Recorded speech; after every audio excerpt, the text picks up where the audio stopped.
Hello everyone. तो आज हम पढ़ने वाले हैं क्लास 11 ललित कला, भारतीय कला का परिचय। बुक का नाम है। इसमें हम 4th चैप्टर पढ़ने वाले हैं, भारतीय कला और स्थापत्य में मौर्योत्तरकालीन प्रवृत्तियाँ। आइए शुरू करते हैं। ईसा पूर्व दूसरी शताब्दी के बाद अनेक शासकों ने विशाल मौर्य साम्राज्य में अलग अलग हिस्सों पर अपना नियंत्रण स्थापित कर लिया। इनमें उत्तर भारत में और मध्य भारत में कुछ हिस्सों में शुंग, कनव, कुषाण और गुप्त शासकों ने अपना आधिपत्य जमा लिया, तो दक्षिणी तथा पश्चिमी भारत में सातवाहनों, इक्ष्वाकुओं, अभीरों और वाटकों ने अपना वर्चस्व स्थापित कर लिया। संयोगवश ईसा पूर्व दूसरी शताब्दी में सनातन धर्म के दो मुख्य संप्रदायों वैष्णव धर्म और शैव धर्म का भी उदय हुआ। भारत में ईसा पूर्व दूसरी शताब्दी के ऐसे अनेक स्थल हैं जिनका लेखन करना विषय की दृष्टि से उपयुक्त होगा। मूर्तिकला के कुछ उत्कृष्ट उदाहरण नमूने विदिशा, भरहुत मध्य प्रदेश, बोधगया बिहार, जगयपेट आंध्र प्रदेश, मथुरा उत्तर प्रदेश, खंडगिरी उदयगिरी उड़ीसा, भज पुणे के निकट और पावनी नागपुर के निकट महाराष्ट्र में पाए गए हैं। भरूच में पाई गई मूर्तियां मौर्यकालीन यक्ष और यक्षिणी की प्रतिमाओं की तरह दीर्घाकार लंबी हैं। प्रतिमाओं के आयतन के निर्माण में कम उभार है, लेकिन रैखिकता का अध्ययन रखा गया है। आकृतियां चित्र की सतह से ज़्यादा उभरी नहीं हैं। आख्यानात्मक उभार में 3 आयामों का भ्रम एक और झुके हुए परिप्रेक्ष्य के साथ दर्शाया गया है। आख्यान में स्पष्टतः मुख्य मुख्य घटनाओं के चुनाव से बढ़ गई है। भरहुत आख्यान फलक अपेक्षाकृत कम पात्रों के साथ दिखाया गया है, लेकिन ज्यों-ज्यों समय आगे बढ़ता जाता है, कहानी के मुख्य पात्रों के अलावा अन्य पात्र भी चित्र की परिधि में प्रकट होने लगते हैं। कभी कभी एक भौगोलिक स्थान पर अधिक घटनाएं चित्र की परिधि में एक साथ चित्रित की गई हैं, जबकि कहीं कहीं एक घटना को संपूर्ण चित्र में चित्रित किया गया है। मूर्तिकारों द्वारा उपलब्ध स्थान का अधिकतम उपयोग किया गया है। आख्यान कथानक में यक्ष यक्षिणियों के जुड़े हुए हाथ की तथा अकेली आकृतियों में हाथों को चपटा और छाती से लगा हुआ दिखाया गया है, लेकिन कुछ मामलों में खासतौर पर बाद समय में हाथों को सहज रूप से छाती से आगे बढ़ा हुआ दिखाया गया है। इन उदाहरणों से यह स्पष्ट होता है कि कला शिल्पियों को, जो कि सामूहिक स्तर पर काम करते थे, उत्कीर्ण की विधि को समझना कितना जरूरी होता था। प्रारंभ में सतह को तैयार करना प्रमुख कार्य होता था और उसके बाद मानव शरीर तथा अन्य रूपों को उकेरा या बनाया जाता था। चित्र की सतह के छिले उत्कीर्ण के कारण हाथों और पैरों को बाहर निकला हुआ दिखाना संभव नहीं था, इसीलिए हाथों को जुड़ा हुआ और पैरों को बढ़ा हुआ दिखाया गया है। शरीर ज़्यादातर कड़ा और तना हुआ दिखाई पड़ता है और भुजाएं व पैर शरीर के साथ साथ चिपके हुए से दिखाए गए हैं, किंतु आगे चलकर ऐसी दृश्य प्रस्तुति में संशोधन कर दिया गया। आकृतियों का उत्कीर्ण गहरा होने लगा और आयतन बढ़ गया, जिससे मनुष्यों तथा जानवरों के शरीर का प्रतिरूपण असली जैसा होने लगा। भरहुत, बोधगया, सांची स्तूप 2 और जगयपेट में पाई गई मूर्तियां इस शैली के अच्छे उदाहरण। भरहुत की आख्यान उद्धृतियों लीफ से यह स्पष्ट प्रकट होता है कि कला शिल्पी अपनी चित्रात्मक भाषा के माध्यम से कितने अधिक प्रभावशाली ढंग से अपनी कहानियाँ कह सकते थे। एक ऐसी ही आख्यान में सिद्धार्थ गौतम की माता महारानी माया देवी के एक स्वप्न की घटना को दिखाया गया है। इसमें महारानी की आकृति को लेटी अवस्था में और एक हाथी को ऊपर से उतरकर महारानी माया देवी की कोख की ओर बढ़ते हुए दिखाया गया है। दूसरी ओर जातक कथाओं का चित्रण बड़े सरल तरीके से किया गया है। उनमें कथा के भौगोलिक स्थल के अनुसार घटनाओं को प्रस्तुत किया गया है। जैसे रूर जातक में बोधिसत्व हिरण को एक आदमी की जान बचाने के लिए उसे अपनी पीठ पर ले जाते हुए दिखाया गया है। इसी चित्र में एक अन्य घटना में एक राजा को अपनी सेना के साथ खड़ा हुआ दिखाया गया है। राजा हिरण पर तीर छोड़ने ही वाला है और जिस आदमी की हिरण ने रक्षा की थी उसे भी राजा के साथ खड़े हुए अपनी उंगली से हिरण की ओर इशारा करते हुए दिखाया गया है। कथा के अनुसार आदमी ने बचाए जाने के बाद हिरण को वचन दिया था कि वह किसी भी व्यक्ति को उसकी पहचान बताएगा, लेकिन जब राजा हिरण की पहचान बताने वाले को पुरस्कार देने की घोषणा करता है तो वह आदमी अपने वचनों से फिर जाता है और राजा को उस जंगल में ले जाता है जहां हिरण ने उसकी जान बचाई थी। ऐसी जातक कथाएं स्तूपों को अलंकृत करने के लिए उपयोग में लाई गई हैं। यह जान लेना भी दिलचस्प होगा कि विभिन्न प्रदेशों में जो स्तूपों का निर्माण बढ़ता गया उनकी शैलियों में भी अंतर आने लगे। ईसा पूर्व पहली और दूसरी शताब्दियों की सभी पुरुष प्रतिमाओं में केश सज्जा को गूंथे हुए दिखाया गया है। कुछ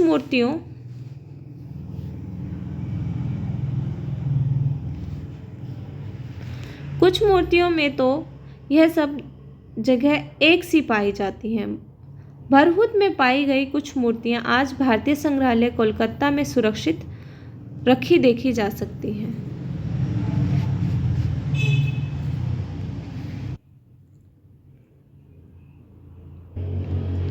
सांची का स्तूप। मूर्तिकला के विकास के अगले चरण में सांची के स्तूप एक मथुरा और आंध्र प्रदेश के गुंटूर जिले में बैनगी स्थान पर पाई जाने वाली मूर्तियों में देखा जा सकता है। यह चरण शैलीगत प्रगति की दृष्टि से उल्लेखनीय है। सांची के स्तूप एक में ऊपर और नीचे दोनों प्रदक्षिणा पथ हैं। इनके चारों तोरण हैं जो सुंदरता से सजे हुए हैं। इन तोरणों पर बुद्ध के जीवन की घटनाओं को और जातक कथाओं के अनेक प्रसंगों को प्रस्तुत किया गया है। प्रतिमाओं का संयोजन अधिक उभारदार और संपूर्ण अंतराल में भरा हुआ है। हाव भाव और शारीरिक मुद्राओं का प्रस्तुतिकरण स्वाभाविक है और शरीर के अंग प्रत्यंग में कोई कठोरता नहीं दिखाई देती। सिर काफ़ी उठे हुए हैं।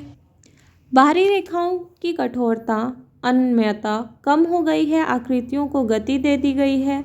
आख्यान में विस्तार किया गया है। उकेरने की तकनीक के भरहुत की तुलना में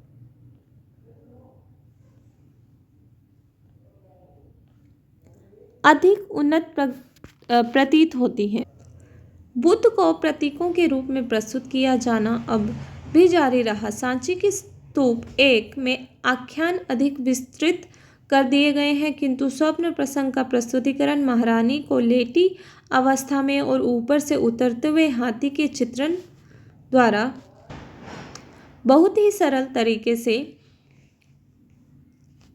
किया गया है। ऐसे कुछ ऐतिहासिक आख्यानों जैसे कि कुशीनगर की घेराबंदी, बुद्ध का कपिलवस्तु भ्रमण और अशोक द्वारा रामग्राम स्तूप के दर्शन आदि को पर्याप्त विस्तार के साथ प्रस्तुत किया गया है। मथुरा में पाई गई इस काल की प्रतिमाओं में भी ऐसी ही विशेषताएं पाई जाती हैं। हालांकि उनके रूपाकृतियां यानी अंगों प्रत्यंगों में प्रस्तुतिकरण में कुछ अंतर है। मथुरा, सारनाथ एवं गांधार ईसा की पहली शताब्दी में और उसके बाद उत्तर भारत में गांधार, अब पाकिस्तान में व मथुरा और दक्षिण भारत में वैनगी आंध्र प्रदेश कला उत्पादन के महत्वपूर्ण केंद्र बन गए। मथुरा और गांधार में बुद्ध के प्रतीकात्मक रूप को मानव रूप मिल गया।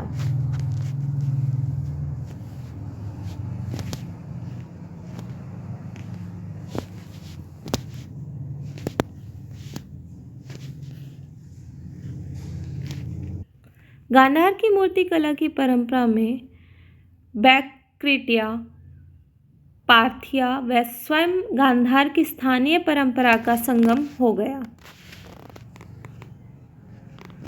मथुरा की मूर्ति कला की स्थानीय परंपरा इतनी प्रबल हो गई कि वह उत्तरी भारत के अन्य भागों में फैल गई।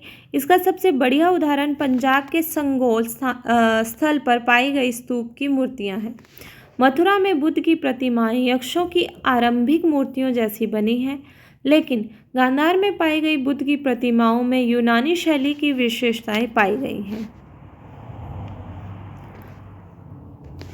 मथुरा में आरंभिक जैन तीर्थकारों और सम्राटों, विशेषकर कनिष्क की बनी सिर वाली मूर्तियां एवं चित्र भी पाए गए हैं। कनिष्क की बिना सिर वाली मूर्तियां एवं चित्र भी पाए गए हैं। वैष्णव प्रतिमाएं और शैव प्रतिमाएं भी मथुरा में पाई गई हैं, लेकिन संख्या की दृष्टि से बुद्ध की प्रतिमाएं अधिक पाई गई हैं। ध्यान रहे कि विष्णु और शिव की प्रतिमाएं अनेक आयुधों के स्थान एक के साथ प्रस्तुत की गई हैं। बड़ी प्रतिमाओं के उत्कीर्ण में विशालता दिखाई गई है। आकृतियों का विस्तार चित्र की परिधि से बाहर दिखाया गया है। चेहरे गोल हैं और उन पर मुस्कान दर्शाई गई है। मूर्तियों के आयतन का भारीपन कम कर दिया गया है और उनमें मांसलता दिखाई देती। शरीर के वस्त्र स्पष्ट दृष्टिगोचर होते हैं और वे बाएं कंधों को ढके हुए हैं। इस काल में बुद्ध, यक्ष, यक्षिणी, शैव और वैष्णव देवी देवताओं की प्रतिमाएं और मानव मूर्तियां भी बड़ी संख्या में बनाई गई। ईसा की दूसरी शताब्दी में मथुरा में प्रतिमाओं की विशाल शक्ति केंद्रीयता आ गई, गोलाई बढ़ गई और वे अधिक मांसल हो गई। ईसा की चौथी शताब्दी में यह भी प्रवृत्ति जारी रही, लेकिन चौथी शताब्दी के अंतिम दशकों में विशालता और मांसलता में और कमी कर दी गई और मांसलता में अधिक कसाव आ गया। इनमें कम ओढ़े गए वस्त्रों को दर्शाया गया। इसके बाद ईसा की 5वीं शताब्दी और 6ठी शताब्दी में वस्त्रों को प्रतिमाओं के परिमाण आकार में ही शामिल कर दिया गया। बुद्ध की प्रतिमाओं में वस्त्रों की पारदर्शिता स्पष्टतः दृष्टिगोचर होती है। इस अवधि में उत्तर भारत में मूर्तिकला के दो महत्वपूर्ण संप्रदायों का उदय हुआ, जिनका उल्लेख करना जरूरी है। मूर्तिकला का परंपरागत केंद्र मथुरा तो कला के उत्पादन का मुख्य केंद्र बना ही रहा, उसके साथ ही सारनाथ और कौशाम्बी भी कला के उत्पादन के महत्वपूर्ण केंद्र के रूप में उभर आए। सारनाथ में पाई जाने वाली बौद्ध प्रतिमाओं में दोनों कंधों को वस्त्र से ढका हुआ दिखाया गया है।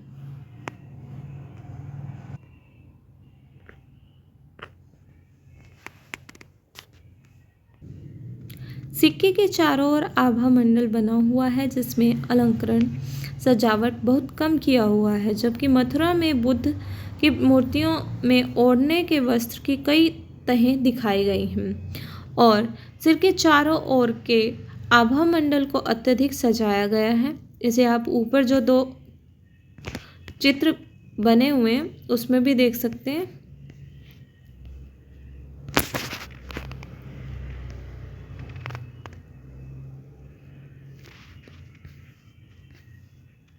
चलिए आगे पढ़ते हैं। इन आरंभिक प्रतिमाओं की विशेषताओं का अध्ययन करने के लिए इन्हें मथुरा, सारनाथ, वाराणसी, नई दिल्ली, चेन्नई, अमरावती आदि के संग्रहालयों में देखा जा सकता है। गंगा की घाटी से बाहर के स्थलों पर स्थित कुछ महत्वपूर्ण स्तूपों में से एक गुजरात में देवनी मोरी स्तूप है। परवर्ती शताब्दियों में बहुत कम बदलाव आया है। अलबत्ता प्रतिमाएं छरहरे या पतले रूप में दिखाई गई हैं। वस्त्रों की पारदर्शिता प्रमुख सौंदर्यानुभूति बनी रही है। दक्षिण भारतीय बौद्ध स्मारक। आंध्र प्रदेश के बैंगी क्षेत्र में अनेक स्तूप स्थल हैं, जैसे जग्गेपेट, अमरावती, भट्टी प्रोलूरो, नागार्जुन कोंडा, गौली आदि। अमरावती में एक महाचैत्य है जिसमें अनेक प्रतिमाएं थी, जो अब चेन्नई संग्रहालय, अमरावती स्थल के संग्रहालय, नई दिल्ली के राष्ट्रीय संग्रहालय और लंदन के ब्रिटिश म्यूजियम में सुरक्षित रखी हुई हैं। सांची के स्तूप की तरह अमरावती के स्तूपों में भी पदक्षिणा पथ है जो वेदिका से ढका हुआ है और वेदिका पर अनेक आख्यानात्मक प्रतिमाएं निरूपित की गई हैं। गुंबदी स्तूप का ढांचा उभारदार स्तूप प्रतिमाओं के चौकों से ढका हुआ है, यह उसकी खास विशेषता है। अमरावती स्तूप का तोरण समय की मार को नहीं झेल सका और गायब हो गया। बुद्ध के जीवन की घटनाएं और जातक कथाओं के प्रसंग चित्रित हैं। हालांकि अमरावती के स्तूप में ईशा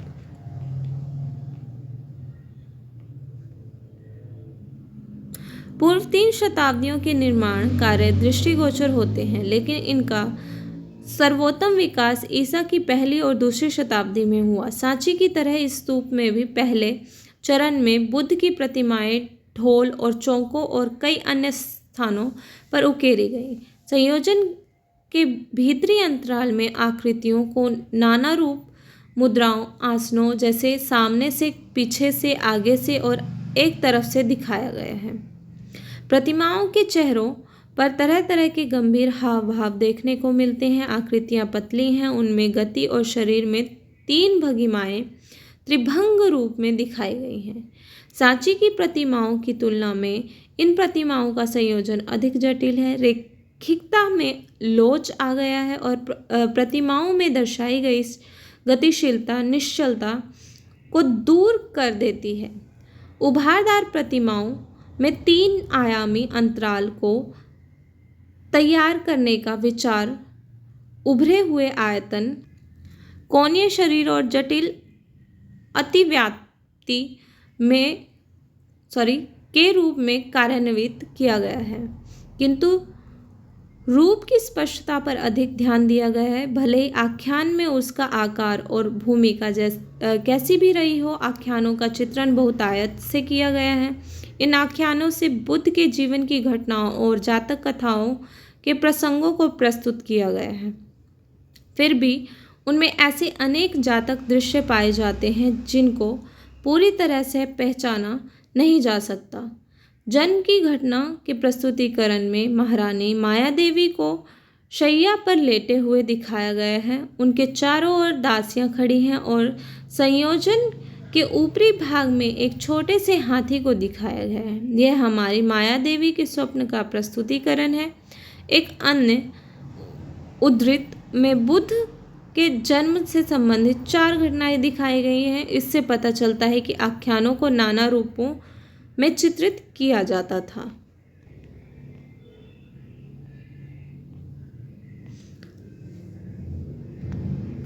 ईसा की 3री शताब्दी में नागार्जुन कोंडा और गोली की प्रतिमाओं में आकृतियों की अनुप्राणित गति कम हो जाती है। अमरावती की उद्भृत प्रतिमाओं की तुलना में नागार्जुन कोंडा और गोली के कलाकारों ने काया की उभरी हुई सतहों पर प्रभाव उत्पन्न करने में सफलता पाई, जो स्वाभाविक है और उसका अभिन्न अंग दिखाई देती है। अमरावती, नागार्जुन कोंडा और गुट्टापल्ली आंध्र प्रदेश में बुद्ध की स्वतंत्र प्रतिमाएं भी पाई जाती हैं। गुट्टापल्ली में चट्टान में काटी गई एक गुफा है जो एलुरु के पास स्थित है। यहाँ छोटे गजपृष्ठीय बहुकोणीय तथा वृत्ताकार चैत्य कक्ष ईसा पूर्व 2री शताब्दी में खोदकर बनाए गए थे। एक अन्य महत्वपूर्ण स्थल जहाँ पर चट्टानों को काटकर स्तूप बनाए गए थे विशाखापट्टनम के पास अन्नाकपल्ली है।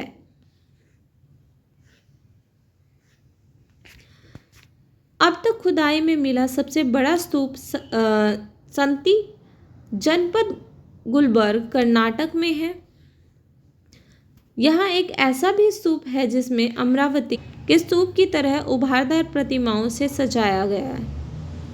बड़ी संख्या में स्तूपों के निर्माण का अर्थ यह नहीं होता कि वहाँ संरचनात्मक मंदिर, विहार या चैत्य नहीं बनाए जाते थे। हमारे पास इस संबंध में साक्ष्य तो हैं, पर कोई संरचनात्मक चैत्य या विहार आज तक बचा नहीं है। कुछ महत्वपूर्ण संरचनात्मक विहारों में सांची के गजपृष्ठाकार चैत्य का उल्लेख किया जाता है। यह वहाँ का मंदिर संख्या 18 है, जो कि एक साधारण देवालय है जिसमें आगे स्तंभ बने हैं और पीछे एक बड़ा कक्ष बना है। इसी प्रकार गुट्टापल्ली के संरचनात्मक मंदिर भी उल्लेखनीय है। सॉरी फ्रेंड्स, आपको ट्रैफिक नॉइज़ कुछ ज़्यादा ही फेस करनी पड़ रही है क्योंकि मेरा जो घर है वो ऑन दी रोड है। हालांकि मैं रात को वीडियो रिकॉर्ड कर रही हूँ, फिर भी ये प्रॉब्लम आ रही है, उसके लिए माफ़ी चाहती हूँ। आगे का जो चैप्टर है वो हम नेक्स्ट पार्ट में कवर करेंगे। तब तक के लिए बाय, टेक केयर।